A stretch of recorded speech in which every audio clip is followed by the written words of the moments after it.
Hello students and welcome back. आज के class में हम कंटिन्यू करेंगे अपना टॉपिक फाइनेंशियल स्टेटमेंट्स, जिसके अंदर आज हम देखेंगे nature of financial statements. Basically जैसे कि हम जानते हैं फाइनेंशियल स्टेटमेंट्स का मतलब है जो स्टेटमेंट्स बनाया जाता है at the end of the accounting year in order to calculate the financial performance and the financial position of the business. Financial performance का मतलब होता है साल भर हम जो काम किए उसमें कितना प्रॉफिट या लॉस हुआ उसको कैलकुलेट करना, that is called as financial performance. और फाइनेंशियल पोजीशन का मतलब होता है बिजनेस का क्या पोजीशन है, that is the position of assets, liabilities, capital, that is called as basically financial position. ठीक है, तो आज के वीडियो में हम देखेंगे what is the nature of financial statements. ठीक है, चलो स्टार्ट करते हैं। देखना बहुत ही छोटा टॉपिक है, ज़्यादा बड़ा टॉपिक नहीं है ये। The nature of financial statements is fundamental to understand the financial health, performance, and position of business or organization.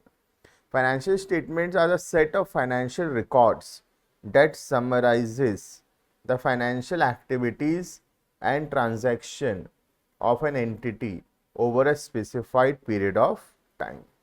तो एक पर्टिकुलर टाइम पीरियड जो कि जनरली 1 ईयर का होता है, उस पे एक बिजनेस क्या क्या परफॉर्मेंस किया, जो एक्टिविटीज किया, जो ट्रांजेक्शन्स किया, उसका क्या रिजल्ट हुआ, that is basically financial statements दिखाता है। ठीक है, they provide crucial information that helps various stake holders including investors, creditors, management, analyst and regulators to assess the entity's financial performance. ये बेसिकली हेल्प करता है हर एक व्यक्ति को जो कि कंपनी में कुछ तरीके से इंटरेस्टेड है, या तो कंपनी का इन्वेस्टर है, या शेयर होल्डर्स है, या क्रेडिटर है, कंपनी का वर्कर है, गवर्नमेंट है। इन सबको कंपनी का फाइनेंशियल परफॉर्मेंस के बारे में पता चलता है और फाइनेंशियल पोजीशन के बारे में पता चलता है फ्रॉम द फाइनेंशियल स्टेटमेंट्स। ठीक है, assess the entity's financial performance, make informed decisions, and evaluate its overall health. The primary financial statement includes the income statement। क्या क्या आता है इसके अंदर हम डिटेल में पढ़ेंगे भी इसको। Income statement, balance sheet, cash flow statement of changes in equity और भी एटसेट्रा, और भी कुछ आते हैं ना। Here a more detail explanation of the nature of financial statements. तो फाइनेंशियल स्टेटमेंट्स का नेचर क्या क्या होता है। सबसे पहला रिकॉर्डेड फैक्ट्स। फाइनेंशियल स्टेटमेंट क्या दिखाता है, recorded facts taken from the accounting records. ठीक है, देखना the term recorded facts refers to data taken from accounting records. The records are maintained on the basis of actual cost, है ना। हम जब फाइनेंशियल अकाउंटिंग करते हैं कौन से बेसिस पर करते हैं, कितना एक्चुअल खर्चा हुआ है उसके बेसिस पे। The original cost or historical cost is the basis of recording various transactions. The figure of various accounts such as cash in hand, cash at bank, bill receivable, sundry creditors, debtors, fixed asset, etc. are taken as per the figure recorded in the accounting books. The asset purchased at different times and at different prices are put together and shown at cost price.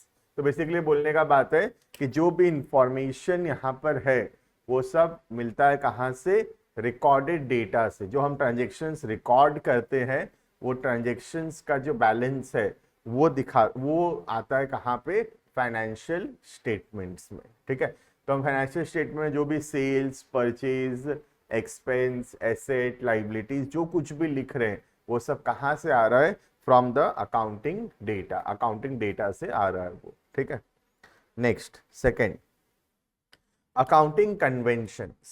So they are made by following accounting conventions. Convention मतलब basically rules and regulations, accounting principles जो बहुत सारा पढ़ाया जाता है financial accounting के अंदर, वो सबको फॉलो करके बनाया जाता है फाइनेंशियल स्टेटमेंट्स। ठीक है, certain accounting conventions are followed while preparing financial statements. The convention of valuing inventory, ये पढ़े भी होंगे पहले, inventory is valued at cost और market price whichever is lower. ये कौन सा कॉन्सेप्ट है, प्रूडेंस है। ये याद होगा एक कॉन्सेप्ट है फाइनेंशियल अकाउंटिंग के अंदर, प्रूडेंस। जिसका मतलब था कि फ्यूचर एक्सपेक्टेड लॉसेस को हम रिकॉर्ड करेंगे, लेकिन कोई भी फ्यूचर एक्सपेक्टेड गेन होगा तो उसको हम लोग रिकॉर्ड नहीं करेंगे। तो बेसिकली वो अकाउंटिंग कन्वेंशंस है, वो अकाउंटिंग प्रिंसिपल्स है वो, और फाइनेंशियल स्टेटमेंट्स जो बनाया गया है they have been made by following the accounting principles. ठीक है, is followed. The valuing of asset at cost less depreciation, asset को वैल्यू करते हैं कॉस्ट लेस डेप्रिसिएशन पे।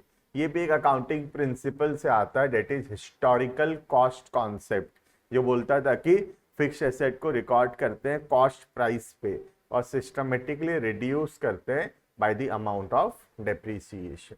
ठीक है, for balance sheet purpose is followed. The convention of materiality is followed. एक और कॉन्सेप्ट था मेटेरियलिटी, जो बोलता है कि small transaction, small items are not recorded, जैसे कि कैपिटल एक्सपेंडिचर है, कोई कैलकुलेटर खरीदना, बट हम उसको रेवेन्यू लिख सकते हैं क्योंकि कैलकुलेटर का अमाउंट जो है काफ़ी कम है। सो हम उसको फिक्स्ड एसेट ना रिकॉर्ड करके, कैपिटल एक्सपेंडिचर ना रिकॉर्ड करके हम उसको रेवेन्यू एक्सपेंडिचर कर सकते हैं। ठीक है, is followed in dealing with small items like pencil, pen, postage stamps etcetera. These items are treated as expenditure in a year in which they are purchased, even though they are the assets in nature. The stationery is valued at cost and not the principal of cost or market price, whichever is lower. ठीक है, तो ये सब basically accounting conventions है, accounting standards है, accounting principles है, जो कुछ फॉलो किया जाता है at the time of preparation of financial statements.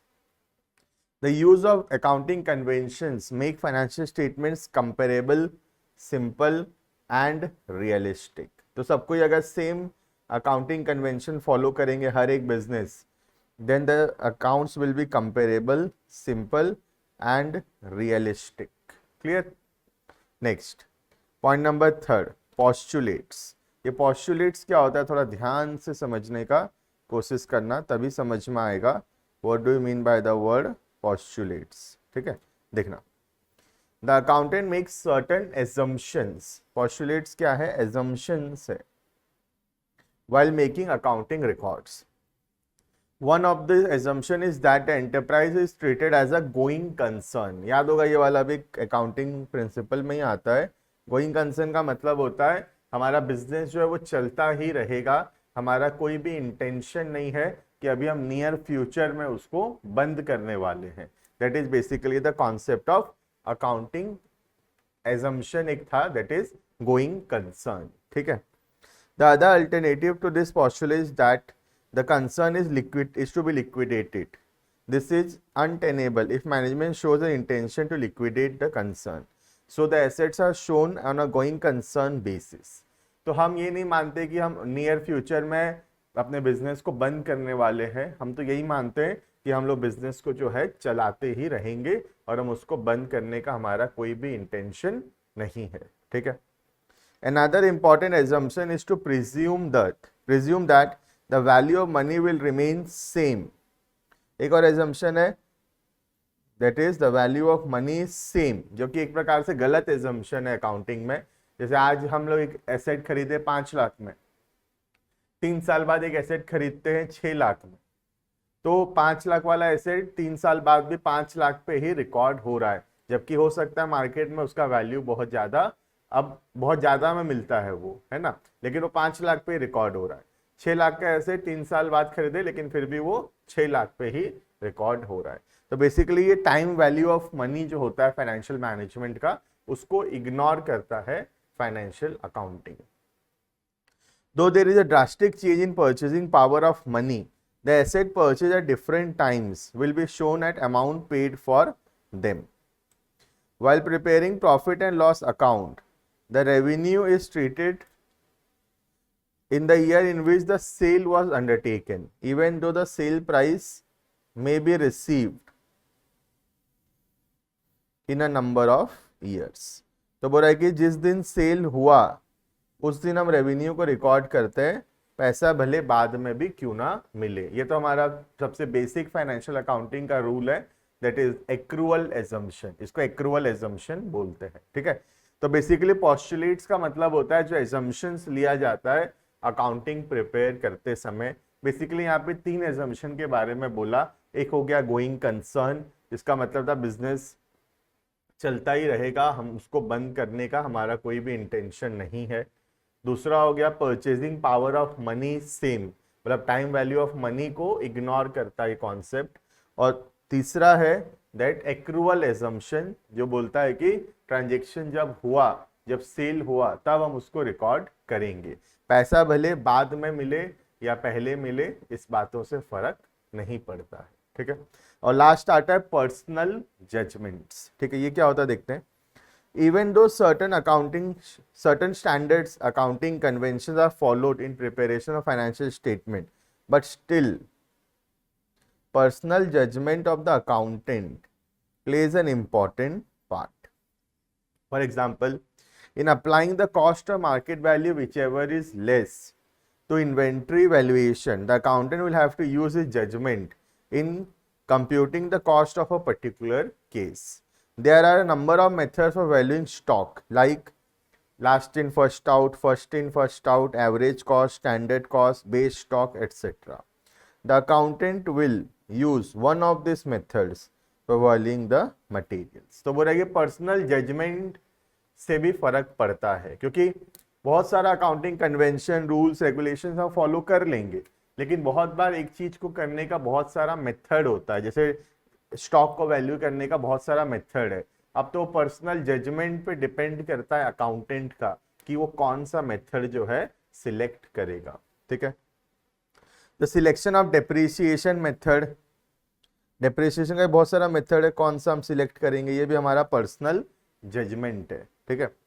To use one of the several methods for estimating uncollected debts, to determine the period of writing off intangible assets, intangible assets कितना दिन में write off करेंगे, ये सब कुछ personal judgement है।